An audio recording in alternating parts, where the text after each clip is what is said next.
Bienvenue sur Africa 24 dans cette nouvelle édition du QG Weekend. Voici les titres. L'ancien chef d'état-major des armées du Congo a été transféré depuis jeudi à la maison d'arrêt de Brazzaville. Jean-Marie Michel Mokoko, soupçonné d'avoir planifié une tentative de coup d'état contre le président Denis Sassou Nguesso, est inculpé pour atteinte à la sécurité intérieure. La BDEAC octroie 20 milliards de francs CFA à la compagnie Eker. La compagnie aérienne congolaise est à la recherche de financement partiel pour son plan de développement. Les fonds de la Banque de développement des États d'Afrique centrale lui permettront notamment de moderniser sa flotte. Et puis au Cameroun, plusieurs jeunes ont fait du ramassage du sable une alternative au chômage. À Douala, les rives du fleuve Wouri sont devenues de véritables carrières à sable où se rencontrent plongeurs, chargeurs et acheteurs. En République du Congo, le général Jean-Marie Michel Mokoko est donc inculpé depuis jeudi. Il est accusé notamment d'atteinte à la sécurité intérieure de l'État. L'ancien chef d'état-major est également poursuivi pour détention illégale d'armes et munitions de guerre. L'opposant compte plaider non coupable. Les précisions dans ce reportage de Deva Panzou, correspondant en République du Congo. Commentaire Corinne Kandam. 2 jours après son arrestation à Brazzaville en République démocratique du Congo, l'opposant Jean-Marie Michel Mokoko a été officiellement inculpé ce vendredi 17 juin. Il est accusé d'atteinte à la sûreté intérieure de l'État congolais et de détention illégale d'armes de guerre. Les chefs d'accusation retenus contre lui le placent en détention préventive à la maison d'arrêt de Brazzaville, sous mandat de dépôt du procureur de la République. Le gouvernement, comme vous le savez, c'est l'exécutif.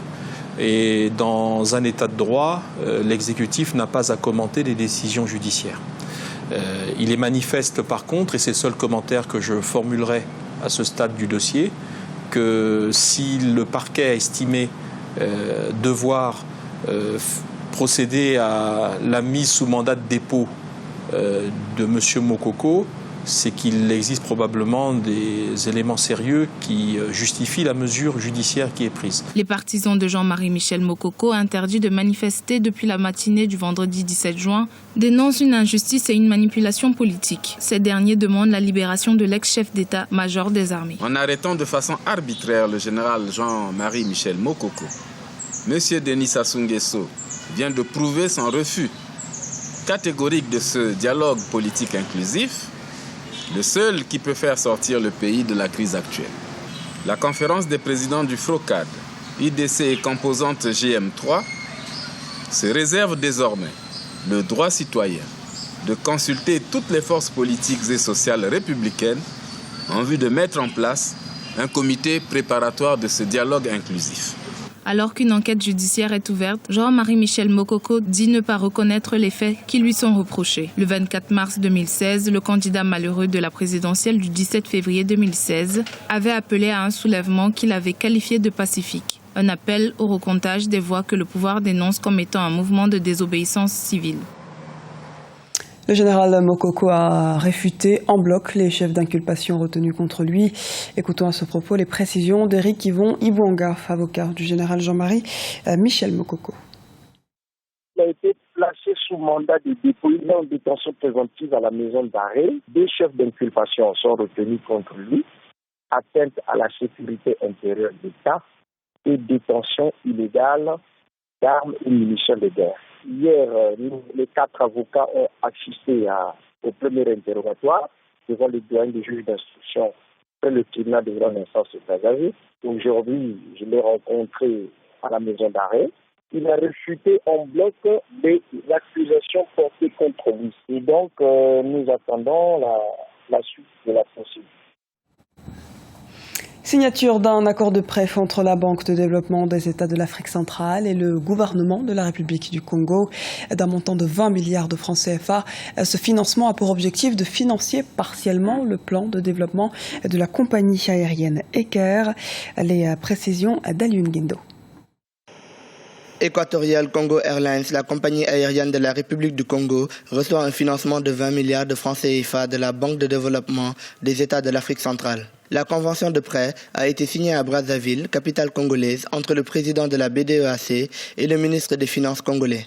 Ce prêt permettra ainsi de moderniser la flotte aérienne de la compagnie à travers l'acquisition d'aéronefs de dernière génération. De même, Eker ambitionne d'augmenter ses dessertes en ouvrant de nouvelles lignes, mais aussi d'élargir son hangar de maintenance à l'aéroport Maya Maya de Brazzaville. Ce prêt va nous permettre de financer tous les investissements prioritaires pour la compagnie, c'est-à-dire l'acquisition de nouveaux avions, le développement du centre de maintenance que nous avons installé à l'aéroport de Maya Maya, et aussi le développement du centre de formation aéronautique qui est basé au nord de Brazzaville.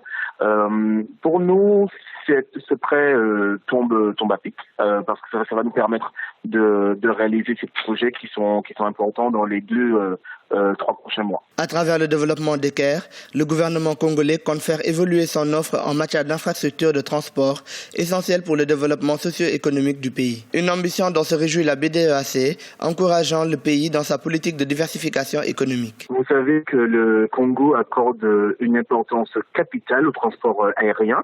Vous savez que 8 aéroports internationaux ont été construits dans le pays et Eker, qui a été créé il y a 5 ans, participe justement à ce plan de développement pour permettre de faire de Brazzaville le hub en Afrique centrale. Donc, de façon logique, on sait que l'an dernier, plusieurs centaines de milliers de passagers ont transité par l'aéroport de Maya Maya via Eker. C'est pour montrer l'importance que notre compagnie a dans le développement économique du pays. Eker fait de la connexion des capitales et grandes villes un impératif commercial. Celle-ci correspond parfaitement aux projets gouvernementaux congolais de faire du secteur aérien un important vecteur d'intégration nationale et sous-régionale. La deuxième boîte noire de l'Airbus Égyptaire a été récupérée ce vendredi. Cette découverte intervient alors que la première a été retrouvée mercredi. Les Flight Data Recorder, qui enregistrent tous les paramètres de vol, vont permettre de savoir exactement comment l'Airbus A320 s'est abîmé en Méditerranée le 19 mai avec 66 personnes à bord. Et l'enquête est en cours. La thèse de l'incident technique persiste, notamment en l'absence de revendications puis en raison d'alarmes signalant des défaillances techniques. Cameroun, le ramassage de sable, une alternative au chômage sur les berges du fleuve Wouri à Douala. Ils sont près de 200 à avoir opté pour ce métier. Et grâce à ces plongeurs, des dizaines de camions sont ainsi remplis quotidiennement. Une activité physique épuisante, mais lucrative, comme nous l'explique ce reportage à Douala de notre correspondant Chérif Ousmane Bardonga. Ils sont près de 200 hommes qui ont fait du ramassage du sable une alternative au chômage ici à la carrière de sable d'Aquanor, un quartier de Douala. Un travail à la chaîne qui consiste pour les plongeurs à se rendre sur le fleuve grâce à leur pirogue afin de collecter du sable. Sur les berges, les jeunes gens par groupe de 2 ou 3 vident les barques. Le fruit de la plongée est rangé sur les abords de l'eau par catégorie, sable fin, gros sable et sable moyen. Des dizaines de camions sont ainsi remplis chaque jour, une activité usante qui n'est pas sans danger. On a souvent des cas de noyade par moment. C'est des cas rares. En saison de pluie, il y a déjà les pluies, il y a l'eau qui est la température de l'eau qui change et puis bon voilà, il y a le courant d'eau aussi. Hormis le climat, on a ces accidents, c'est ça qui est au quotidien. Et on a aussi des petites maladies.